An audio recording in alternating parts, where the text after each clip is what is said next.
Hi, good evening. Welcome to a Barmy Army podcast. Tonight I'm joined by Jake, and after a bit of a hiatus away from us, Dave's back. Evening, chaps. How Hello. you both doing? You both Brilliant, okay? Marc. Brilliant. Good. Glad to hear it. Good. Um, right, there's a load to talk about, so I suppose we should just get straight into it. Sunday's game against Reading. Dave, I'm going to start with you. The starting lineup. Were you a bit concerned when there wasn't a striker named on the pitch? Yeah, in a way, but I thought with Ella Toon playing, maybe she'd be using that kind of role, but it didn't really work out for her, did it? She got substituted, but it wasn't the greatest game, and maybe that not playing the striker was because of that. But you got to remember, at the moment we've got Sigsworth who's injured, you got Russo who's injured, Jane Ross, who I didn't think she did great when she came on. I think she missed a sitter really when it bounced in the box. So maybe Casey's a bit cautious about playing her, but in the end it works because we have got the wingers to win games. You've got Leah Galton, you've got Tobin Heath, who's he's brilliant. I've not seen her in the flesh yet, obviously, and like Kirsty Hansen, players like that who can get you goals. So maybe it wasn't that much of a concern not playing a striker. Jake, before we ask you the same question, do you want to tell everyone your little stat you came up with that you found out before the game? The stat that people didn't really want to hear because they didn't want me to sort of jinx anything. But going into this, Reading had come off the back of 4 consecutive 1-1 draws in the league, which was actually a new record. And you know what? We're lucky it wasn't the 5th. Yeah, we'll come on to that. Evening, Debs. Evening, John. Evening, Anthony. Evening, John Neville. Ref, Fiona, good evening. You're all very welcome. Jake, when you saw the team news with no striker, what were your thoughts?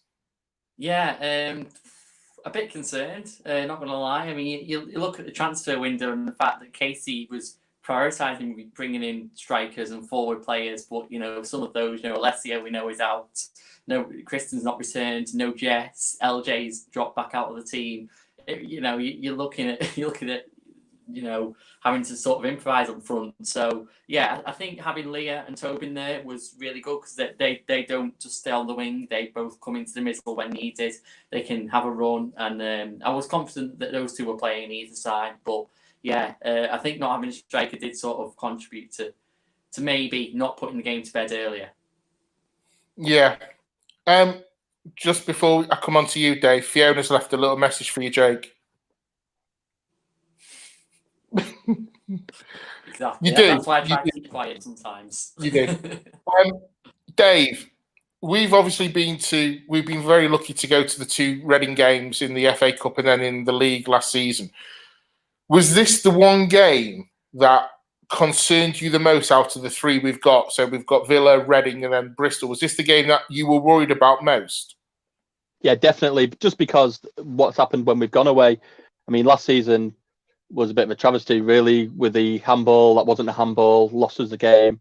And was the season before when it was 0-0 and then went to extra time and it was it 2-2 in extra time and 3-2, sorry, to Reading in extra time, which was another one that was a madness. And so we've always been close to winning, but something, especially last season, was ridiculous not winning that because of the circumstance of the ref. So out of the 3, yeah, I was concerned, but it was fans back at the Majewski. Obviously, it's changed from where they used to play. Adams Park, was it? Is that right? Yeah. Fans back, and I thought, Wickham. Adams Park, yeah. So there was fans back, and I thought that might help Reading in a way, but to be honest, watching the game, I didn't really hear much. I don't think it really affected the players, and I just felt we just went out to try and win the game. Looking at us, it wasn't the best performance, but you could clearly see we're a better team than them now. The players we've got and where we are in the league. If you just look at that, it really shows because we have got some really decent players now. Yeah, Jake. So just some of the comments I just want to go through because one of them I actually want to speak to you about, Jake. because in the watch along on Sunday, we don't need a striker when we've got Leah, and you actually said it word for word as John Neville said, and I'll come back onto that point in a minute. John Fry, we have 4 number 9s injured at the moment. Name another team that could cope.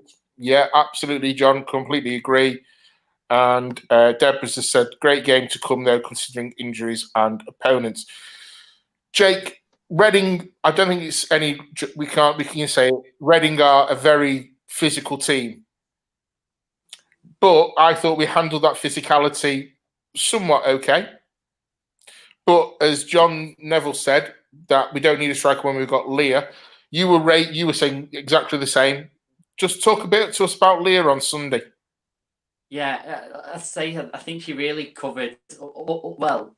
The complete final third, she was all over it. She was on the wing provisionally in the lineup, but she was just covering everything. She was going on runs, and of course, the goal she scored was all her doing with the run and taking on the Reading defence. But I've said this before in previous games as well, that Leah, it would be great if we could just have 3 Leah Goltons up front, because she's great down the wing, she's great down the middle. And I've even said, you might have heard in some of the watch-alongs, I've said, put Leah down the middle, because I think she's our best threat, especially with the players that we had available on Sunday. We didn't have a lot. Fuso was on the bench, but hasn't played for us yet, so it would have been a risk to throw her on. We know about Jane and how she's not in form at the moment, shall we say.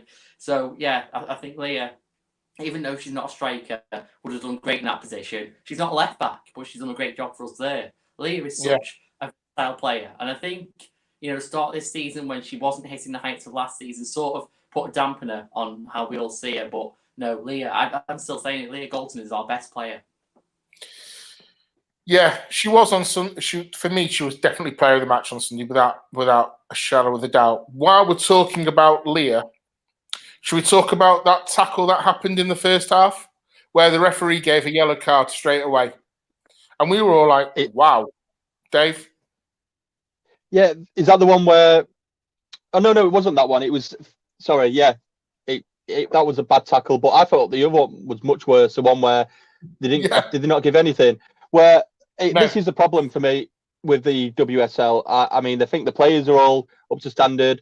I mean, people in the past with women's football criticised the goalkeeping, but that's vastly improved. You look at the keepers now; they're brilliant. But the refereeing decisions are still the talking point of the game. Yeah. When a player goes through the back of someone, studs up, hitting the heel, and I don't think a free kick was even given. It was honestly ridiculous. It could have been a straight red, that, but the girl was already on a yellow card. It should have been a sending off, but I'm not having to go at the girl. I'm having to go at the refs. They should be seeing things like that, and they should be sorting that out. He's protecting the players, because we just talked about the injuries we've got. Imagine if that was serious and we got Leah out of the game. Yeah. Would we, in the next few weeks, would we be still top of the league? Because when you lose players like that, it just affects you. Yeah. Jake, we were obviously in the watch along kind of together, and obviously you saw the foul. And were you surprised that the ref, for the first one, went straight for the yellow? There was no, that's your first and last one. The next one you get a booking. Were you surprised she went straight? Because it's very rare on your first tackle in the WSL, she'll get a booking straight away. Were you like, oh, hello? Yeah, absolutely I was, because I should say, it's usually a warning or 2 warnings or 3 warnings with some refs.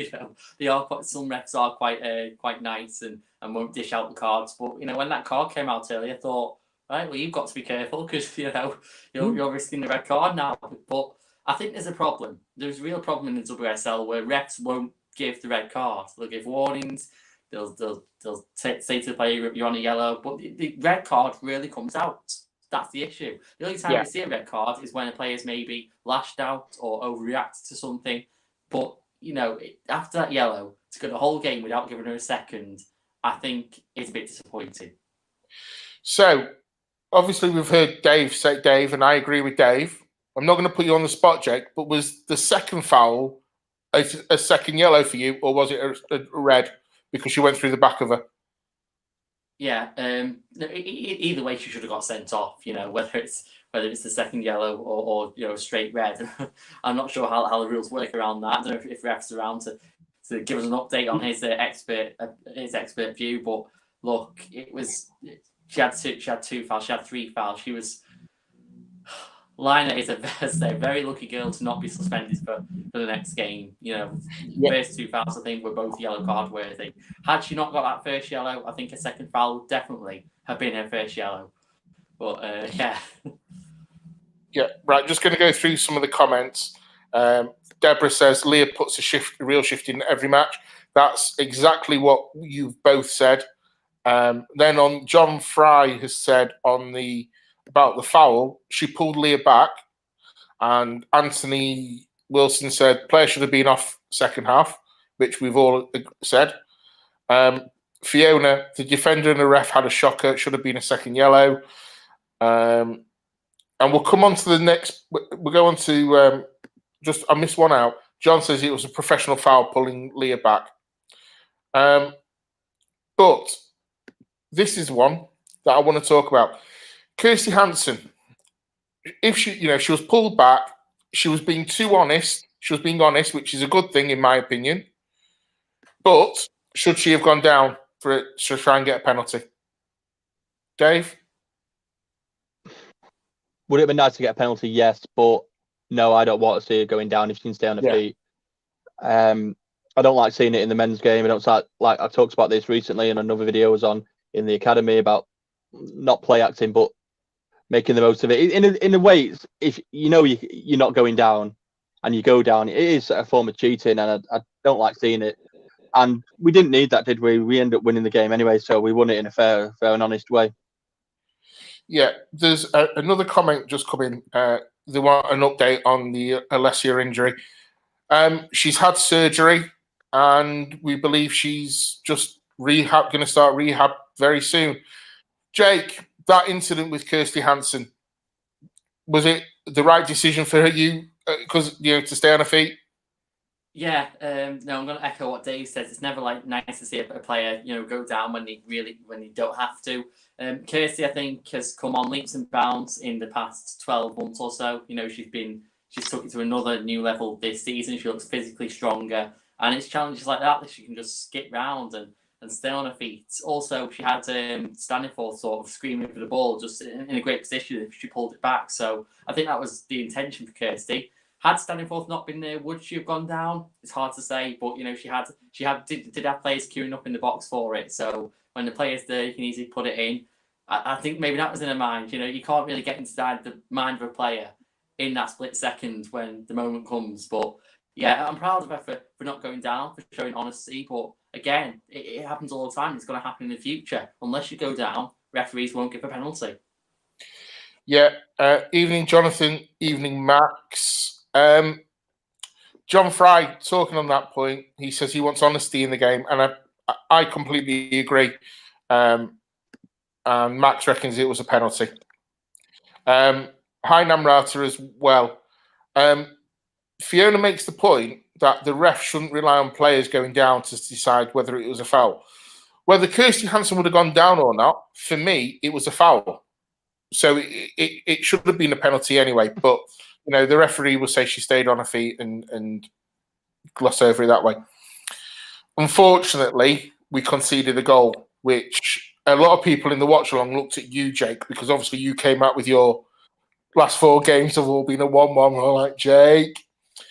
But the goal itself, there's been a lot of criticism on social media towards Mary Earps. The fact that the ball wasn't strongly hit. She could have done better. Her position started off wrong. Dave, I can see you shaking your head. Listen, I've been critical of Mary Earps when she's been distribution in the past, but how can you have a go at her for that?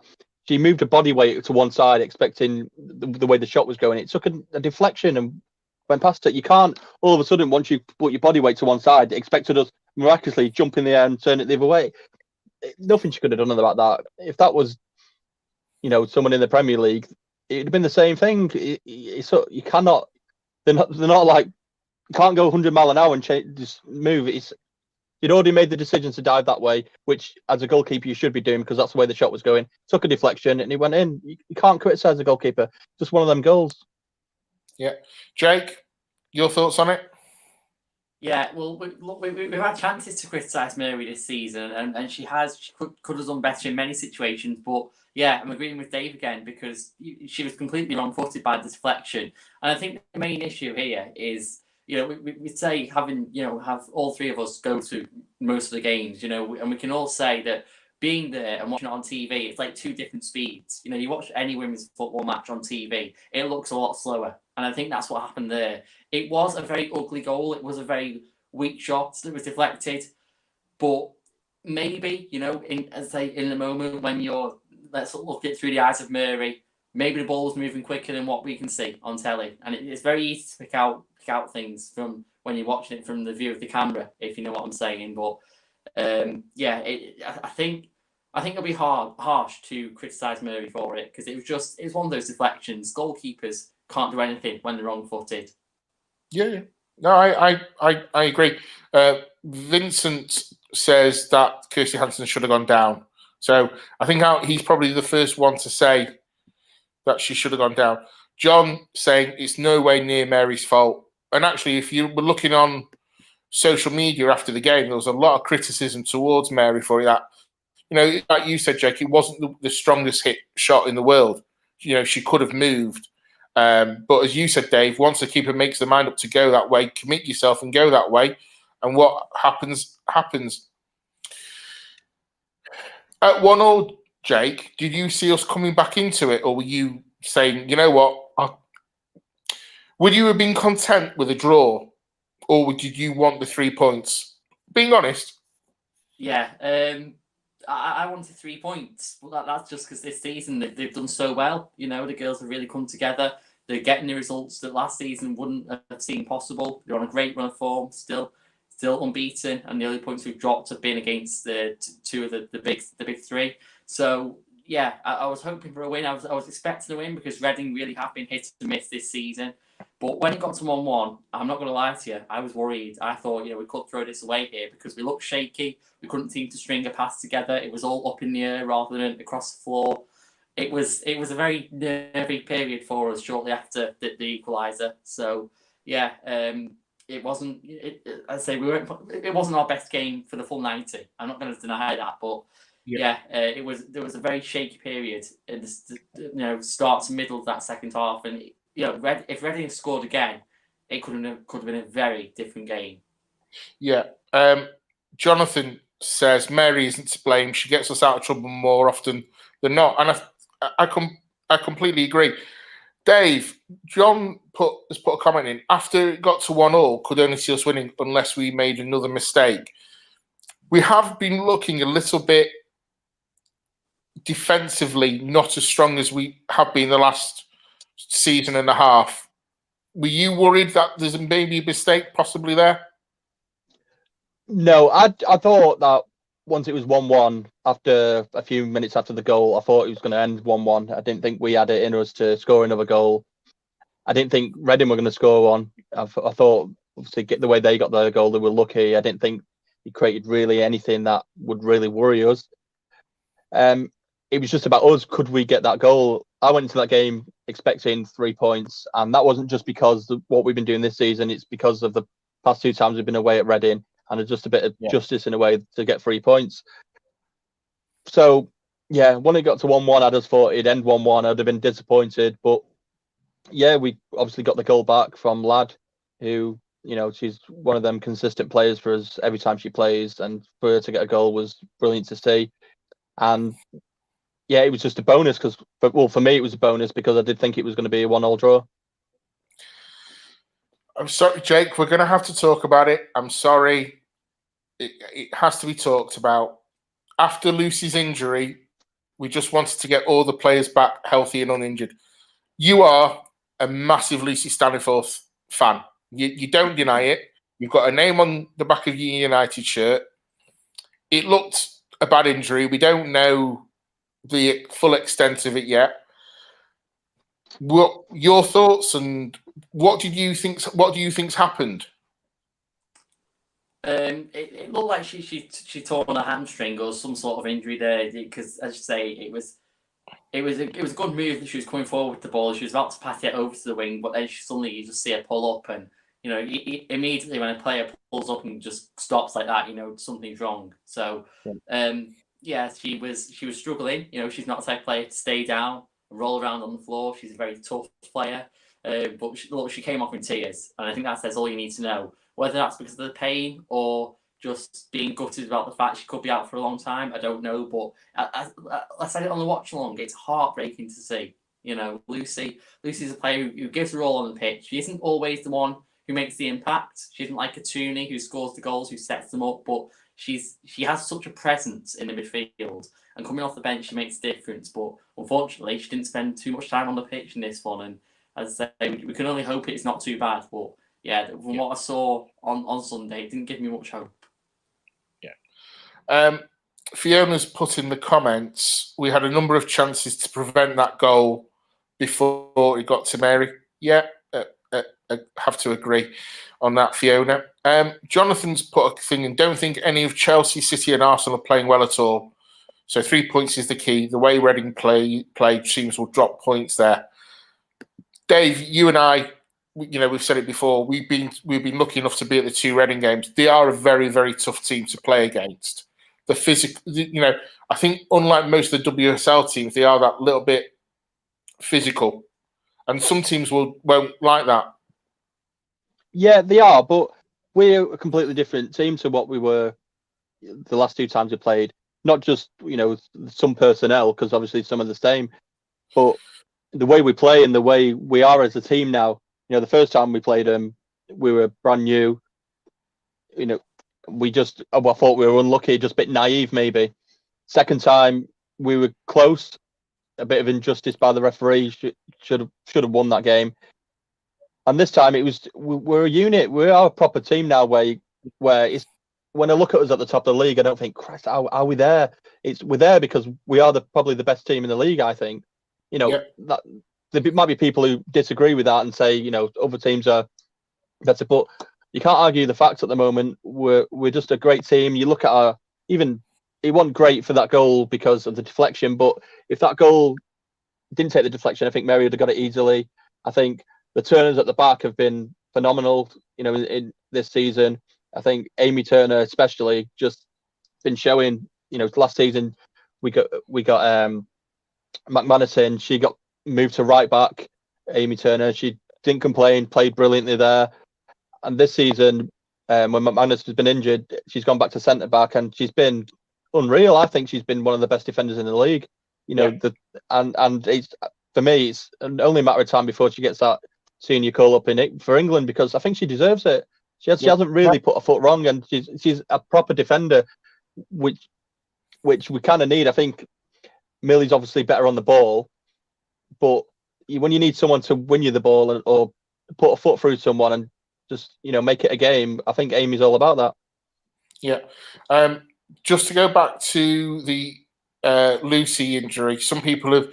John Fry thought it was her ankle was caught, ankle ligaments, he thinks, and Sean said it looked like an ACL to me. Be honest, we don't know. We're just speculating. Nat says Man City have already dropped points at Reading, so us to walk away with 3 points was huge. I think. Anthony, he goes, well, I said it'll be 2-1, so there we have it. But Namrata makes a brilliant point that the game management in the last 10 minutes, it was really, really good game management, and obviously the Tobin time wasting back here, we all fully liked. So let's talk about our goal. Obviously, Lucy had gone off at that point, correct, Jake? Yes. And Katie Zelli was on. Were you surprised that out of the last 2 games, so Villa and Reading on Sunday, Katie Zellum hasn't started? No, only because, you got Hayley and Jackie, who are both world-class players. I've said it before. And I'm not saying Katie's not great, but she's not at their level. And Katie can do a job, but I feel like Hayley, Jackie and Katie all play a similar game sometimes. And, we've got to put emphasis on our attack. We can't have, You can't always have 3 midfielders sitting there. Do you know what I mean? We need to have forward players. And I think all 3 of them, Hayley, Jackie, and Katie, all do sit back most of the time. Okay. So I feel like you can only ever fit 2 of them in, unless you are playing very defensive, against one of these big teams, maybe. But yeah, I fully support Katie being in the team. She's the captain for a reason, and she deserves the minutes. But it's just about fitting her in. And if she comes in, Jackie or Hayley have to drop out for me. So can I want to ask you a question, Jake. Against Villa, when Jackie went off after 3 minutes, 4 minutes, whatever it may be, Katie Zell and Lucy were on the bench. Lucy came on. Were you surprised that Lucy came on and not Zelly in the Villa game? Yeah, in that one, yeah. Because if you're comparing players, who's the better, like with Jackie, it is Katie, in my opinion. Yeah, I would have brought Katie on, but I'm not complaining. We won the game. No. So go to the goal.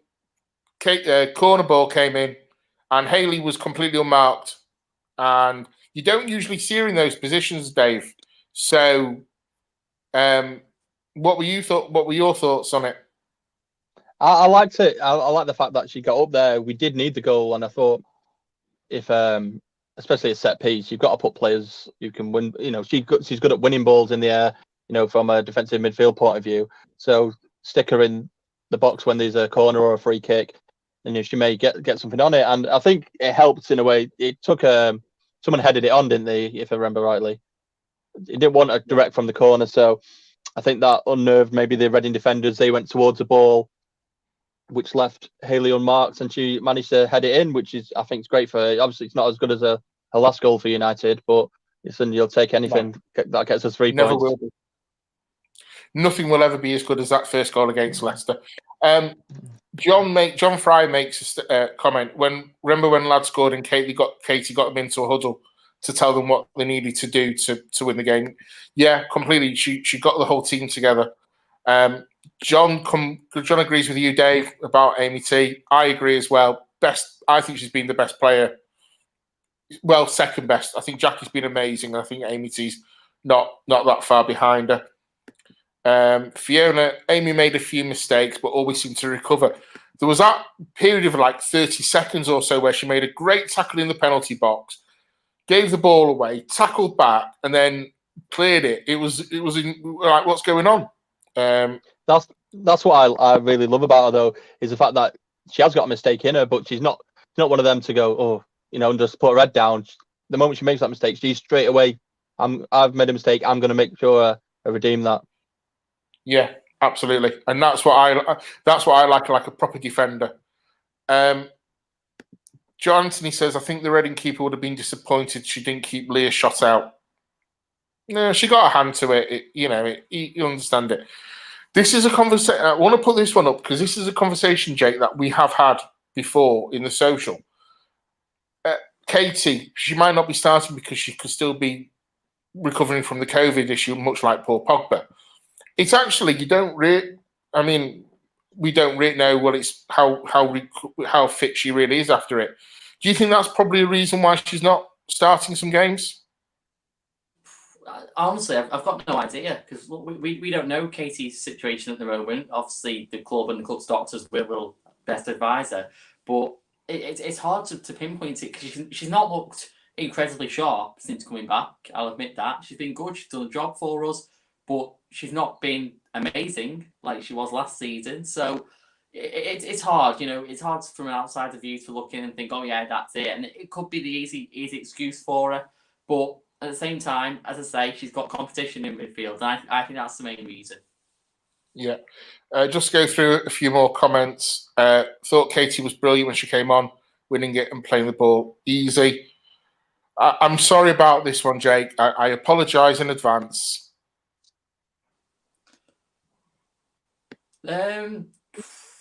It's hard to say because I feel like Lucy's a more attacking player. So, Now,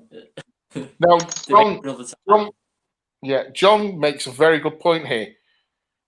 Where Hayley Ladd stood to get her goal, that's where usually Kirsty Hansen stands. If you remember the goal against City in the WSL, that's exactly where she was. Jonathan's put a comment in, and actually, it's kind of an interesting talking point. He says, if anything, Millie isn't on top form right now, and John actually agrees with him that she thinks that Millie might need a rest. Dave, I know you like Millie. What are your thoughts on that? Maybe not. I don't know. From my point of view, Millie's just been one of the best players at the club for the past 2 years. Well, the first 2 seasons, and she was the rock at the back, and it's one of the reasons we got McManus in to help her out. But like I said earlier, I think Amy T's been so good this season that maybe she took the bit of the limelight away from Millie, and people are focusing more on Amy. And I think Millie's still playing well. Does she need a rest? Possibly, but I wouldn't worry about it too much. I just think at the moment we've got 2 decent centre backs, and I'm just really happy with them at the moment. Yeah. Going back to Katie, because there's a few comments coming through. Fiona says Katie's a calm head, so great to have her on the pitch for the final 10 minutes. John says he's had a friend who has had COVID, and he says 4 months later he's still struggling with his breathing even now, so maybe the same with Katie. Probably, maybe, yeah. We don't know. Jonathan says Katie reads the game great, and I would agree. So we walk away with a 2-1 win. We're all happy. 3 points clear at the top of the table. Now let's look forward to tomorrow night. Now, actually, I couldn't have asked really for two guests who actually I want to talk to this game about. Jake, it's no secret at all. You love Everton away. You love it. It's your game. It's what you look forward to. Dave, the reason I want to talk to you about it is that we're out of the Conti Cup. We can't win the group. We're not going to come second. And there's a potential for them to play maybe some of the development squad. Now, you watch the devs play. So can you see any of them maybe starting tomorrow night? From obviously, I've not seen him play since before we went into Tier 3, because we were allowed to go before that, but unfortunately, I've not been since, so I've not seen what they've been like at the moment. I think they had a bit of a rest because of Tier 3, didn't play any games, but I think they're back playing now. But out of the players, yeah, you could possibly play Rebecca May, who's already played for the first team. Decent midfielder, good shot on her. Laura Miller's now back. She had a knee injury, had operation on it. She was out for almost a year. I think you were at that game, Mark, the Arsenal game when Jackie played, when she got the injury, and she only came back a month or so ago. So it'd be nice to see her get a shot in the first team. I think she deserves it. Then you've got people like Meg Hornby, who last season started off brilliantly and then I think went downhill a little bit, but this season she's been brilliant. Just looked like a proper striker who gets goals. And the player for me who has been the most improved and I'd love to see get a shot would be Kana Solskjaer, because when I saw her first time for that first season, she was a bit slow. She was pushed off the ball a bit. Had a bit of skill on the ball, but never really did much with it. And then this season, ridiculous. She's had a growth spurt. She looks stronger. She looks better. She's plays on the left wing. She gets past people easily, pushes people off the ball, and she knows how to hit the back of the net. She scored some great goals. So for me, they're the players. We've also got Poppy Lawson, who could, the captain, who could maybe get a game at centre back. But for me, they're the kind of players who could get a shot. But if they will, I'm not too sure, because I'm not sure how, if they're registered for this cup competition. And it's all about, in a way, we said it last season, when you play a player in the first team, you have to then, is it a new contract where you have to pay him a certain amount of money, which they may not want to do. I really don't know the financial situation at United at the moment. I don't know if it's changed from the last 2 seasons, but the fact that we got Heath and Preston, which aren't going to be cheap, paying their wages, maybe they're just watching what they've got at the moment. So I would like to see a couple, at least 2 play, but is it likely? Probably not. Jake, Shane's put a comment in for you. Tomorrow's the Jake Lowe fixture. Everton away in the Conti Cup. It just is, isn't it? It just is. It is. It is. It's a real shame we can't be there because I think that's what makes the Conti Cup night special. We've had some incredible results in the competition, and of course, Everton away is just both times we've been to Southport. I know it isn't at Southport, but both times that we've been to Southport, both three goal victories. It just been special both times. That first, it was actually my first away game, the Everton in the first season away at Everton on the Thursday night in December, over 2 years ago now. And then, of course, back in last November, again in the Conti Cup during the day, and we had a full end full of Reds, which was great to see. Really, you don't always get such a strong away following in the women's game, so I think that was that really set the bar for us. But about the actual fixture itself, it's going to be weird. It's going to be very different for both sides. Obviously, we've heard about. Shane will probably know this best, but I think it's Everton have to beat us 6-0, is it? Or something stupid like that to try and get through. So it's unlikely they'll do it.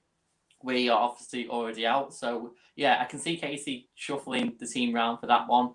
Players who haven't got minutes will get some. But I think some key names will still be in. I expect the likes of Tobin, Jackie maybe to play, just so you have some real experience there.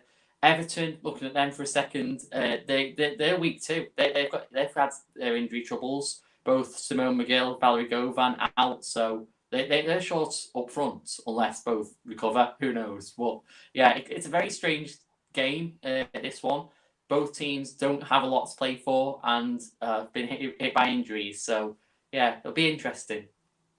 In answer to your question, Shane was listening. They need to win by 6 to be able to get through. And also, there's another little one. We've scored 3 goals against Everton in every game, so we need to keep that going.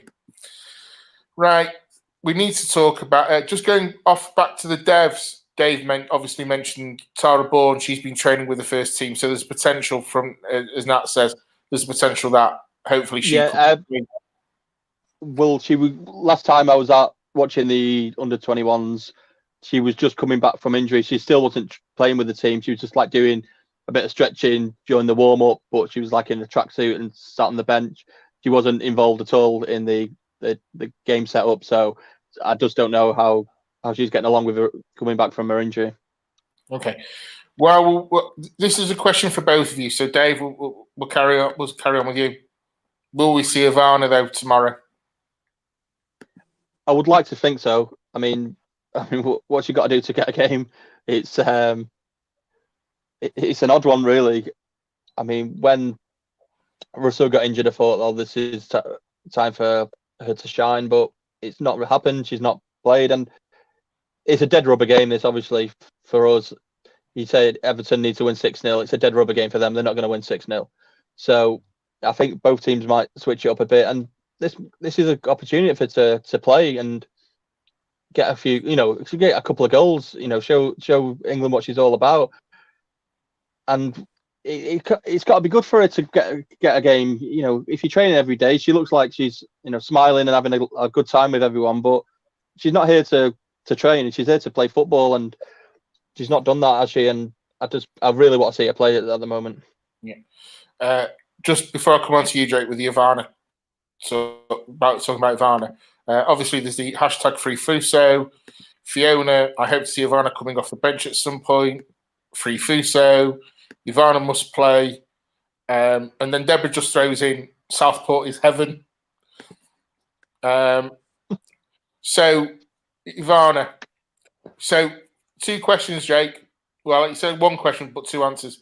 Does she start or is she a sub for you tomorrow? I'd like to see her starting. A lot of people saying, yeah, bring her off the bench, but I want to see her start. As Dave says, she's been training for ages. She joined us long enough ago.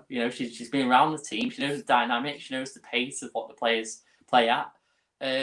Just throw her in the deep end, because that sounds harsh, but look what we did with Honor.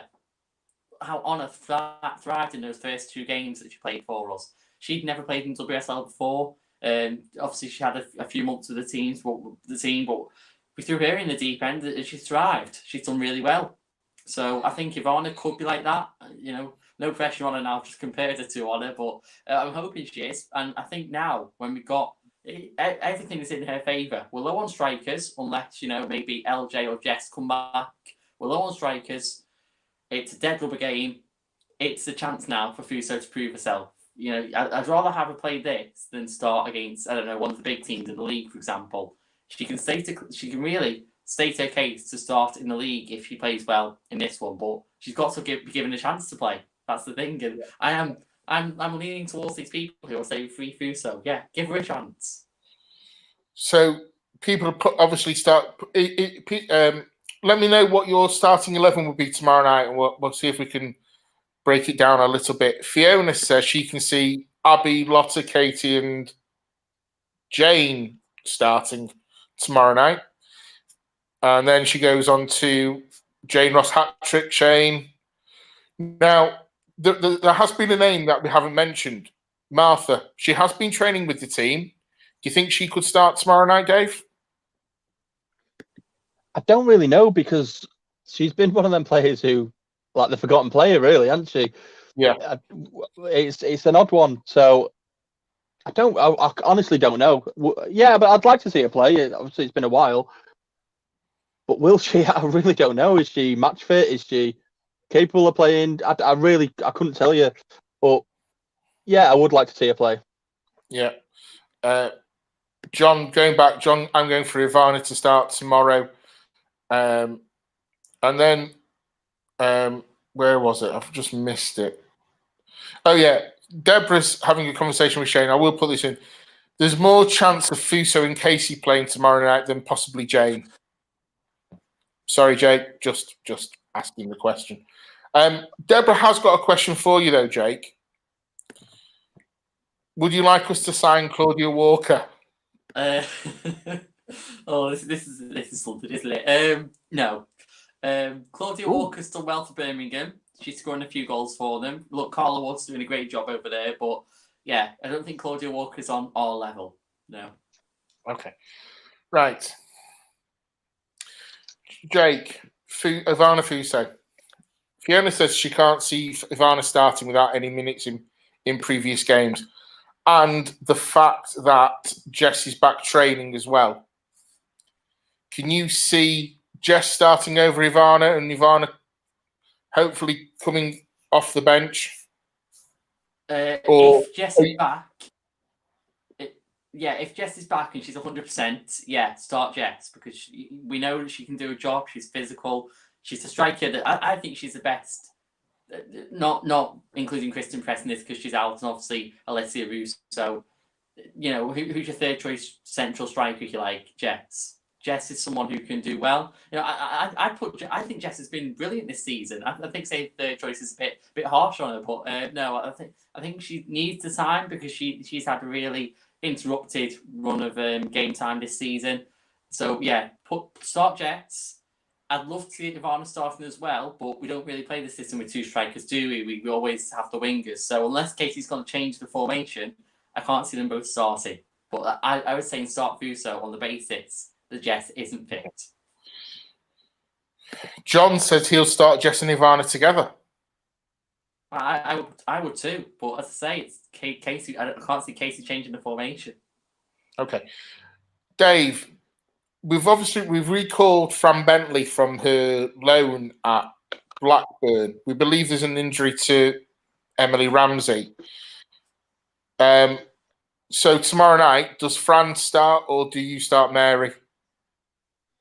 I think goalkeepers always want to play, so I think Mary's going to play. I think it's an odd one that they recalled Fran back. She's getting game time at Blackburn, and we've got Sophie Hilliard in the under-21s. You could easily utilise her as a substitute goalkeeper. It's not like we brought Fran Black to play her because Mary's injured too. We're just using her on the bench. So I think it's a shame for both parties that Hilliard is not on the bench for us, and the fact that Fran's not playing first team football. Yeah, because Namrata makes that exact point. Fran Bentley, Mary Ipps, or Hilliard tomorrow night. So Jake, which one starts for you tomorrow Mary. Okay. Boo, Anthony Wilson. Let me know. I don't think I've got you this week, Anthony. It's fine. You might have Dave. He's not put a team in yet this season. I've done it once. Listen, Sorry. let me just can I state this? Why I'm not ignoring it? It's because how I did a lineup league. I always do it on the way to the game. Okay, I'm going to the game. I'll do the lineup league. This year, because I've not been going to the games, it's just not crossed my mind, and I only find out about it once the results come in. I'm going, oh yeah, I forgot to do that again.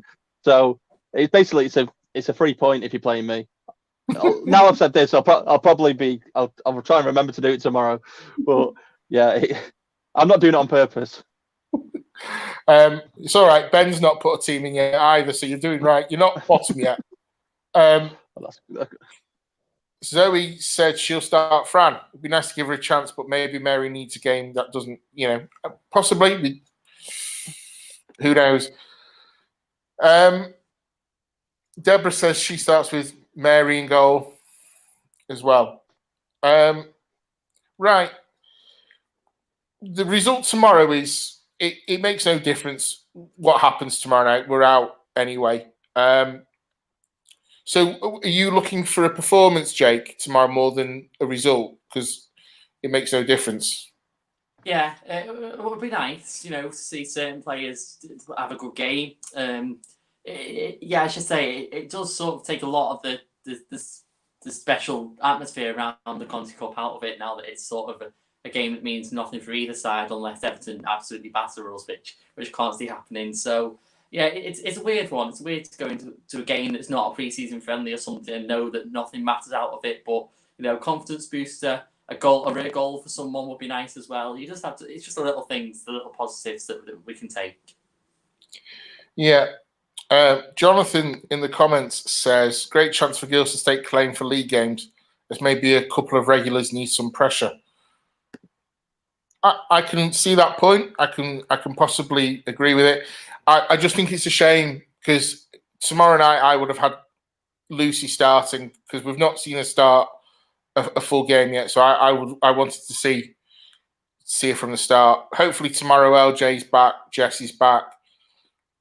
Back four, I think there'll be a few changes in the back four. Now, Marc wants to know, is the hashtag respect the Conti Cup in the bin now? No, it's still there. It's not just. I like to say this is not just a United specific hashtag. Anyone can join. Anyone who feels the Conti Cup is disrespected, that isn't taken seriously by every team and the FA itself, can join in on it. And it's got to be something that's running throughout the season. I might tweet about it again soon, and especially next season if the broadcasting standard's still up to scratch.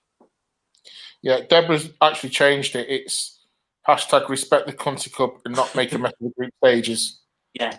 Well, I think that comes as part of respect the Conti Cup, but yeah, we can change the hashtag. Why not? Yeah. People are saying about the Fran Bentley, Dave. People are saying the recorded because she didn't play in the first games for Blackburn, and she also lost her place. Yeah. Because once again, because I've not been going to games, I've not been keeping an eye on the loanees and what they're doing. I do know Maria Edwards obviously scored for Blackburn the other day, but I couldn't tell you anything about the others. I've been trying to keep up watching streams here and everywhere of under 21s and 18s, and it's a pain in the backside not being able to go to games. Yeah, no, it is.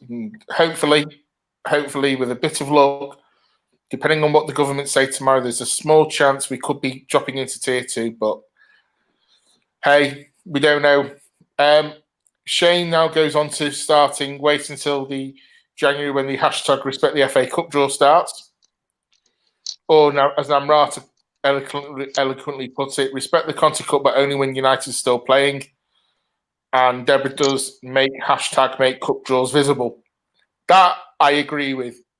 Completely agree with that. Right, we've got about 10 minutes left or so. So let's talk about, for me, the bigger game. Tomorrow night's game, we're out. It's just a game. Sunday is a much bigger game for me. Bristol City at home. We were all there this January when Bristol came, first game after New Year. And there was a shock on the cards there because they beat us. That can't happen this year, Jake, can it? No, absolutely not. Yeah, I know some fans will get carried away and say, yeah, we're going to beat them, 5-6-0. Look, just get the job done. It's very easy to look at Bristol's form and think, yeah, they've been absolutely dire this season, and they have. But they weren't far off last season. They weren't on this level of getting absolutely battered by the teams around them. But they weren't winning games last season. They were in the relegation battle, and they came and did a job against us. So in football, the shocks can always happen. Nothing is ever set in stone. Nothing's ever guaranteed. We do make it hard for ourselves sometimes. So yeah, just get the job done. Don't switch up in attack. I'll say make sure we give them something to worry about rather than just playing the same balls down the wing all the time. But as I say, this is the whole thing about last season. We've come on leaps and bounds from last season, and we beat West Ham away this time. We've got results against all of the top three. This is a special season. It's nothing like where we were slipping up game after game. So I'm confident, but also cautious. Just before I come on to you, Dave, there's been some more hashtags put in, obviously. Shane, don't call it a draw when you cherry pick it. And hashtag can't wait to face City in the FA Cup again. If that happens, I swear to God, I don't know what will happen. Deborah says Bristol beat us last year because her brother was in attendance at the game and he's a bad omen. Yeah, completely agree with that. John Fry's put in, Dave, Bristol City is now our biggest game of the season so far. Would you agree, or is that being a bit overdramatic? Melodramatic? Yeah, definitely. No, we're capable of beating them. I think last season we didn't play well at all, and they had a player on their team trying to prove a point, which he ended up doing. We also had people who support United cheering her on as she scored a goal as well, which didn't help. But so I just think that last season was a bit of a blip. We didn't expect to lose that game. We turned up, we were poor. We just didn't have a plan B.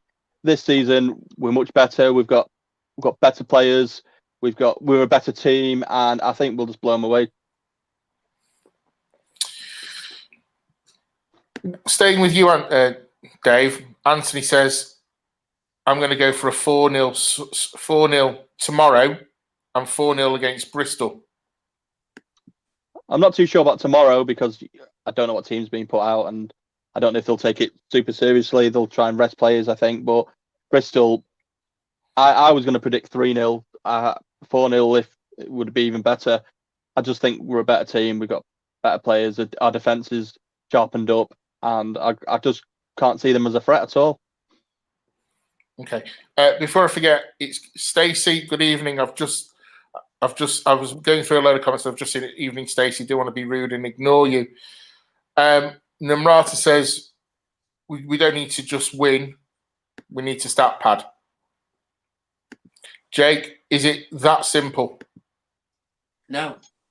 Look, I've said it. I keep saying it. We need to stop expecting United to absolutely batter these teams.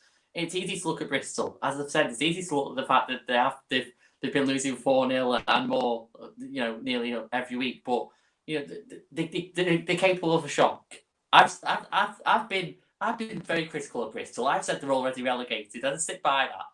But as we saw last season, and that's very easy to forget, they can spring a shock. They can set up well defensively. Look, they'll park the bus. They've had very little possession in all their games this season. So they will park the bus and they will make it hard for us. And I think we're going to win. Yeah, absolutely. But I can't see a thrashing. So just get the job done. I'm being quite serious and being quite.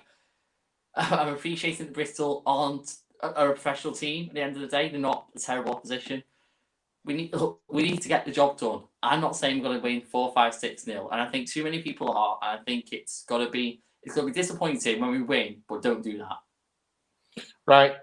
Just want to make an apology, Anthony. I missed your point. I didn't understand it. I do now. He meant Bristol have lost 4-0 for 3 games in a row. So if we beat them, it'll be 4 games. That's another stat for you, Jake. There, you write that one down. We'll have that one. Yeah. I'm making it already. Yeah. John agrees with you, Jake. I'm not overly concerned about Bristol. I think we have to show them some respect. As you said, Jake, they can cause a shock, as they did at LSV last season. Question to you both: if it was behind closed doors, and at the current moment it still is, a win is a win. We'll take a win. If it's open to fans and fans can get in, do you think that will G on the team that little bit more? Because it'll be the first time they've played at home with fans since January. Jake?